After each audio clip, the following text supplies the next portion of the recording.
After 1,000 years, bababa ang New Jerusalem at bubuhayin ng Diyos ang lahat ng masasama.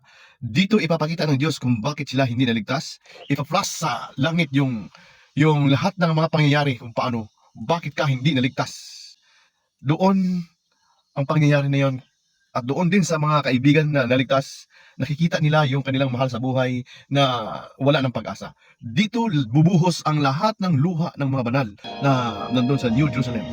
Doon makikita nila ang kamag-anak nila na susunugin. Nasabi doon, napakabigat yung mga apoy na yun. It's 70 kilos na bigat ng apoy na yun.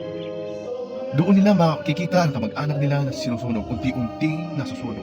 Ngayon, doon papahirin ng Diyos ang lahat ng luha.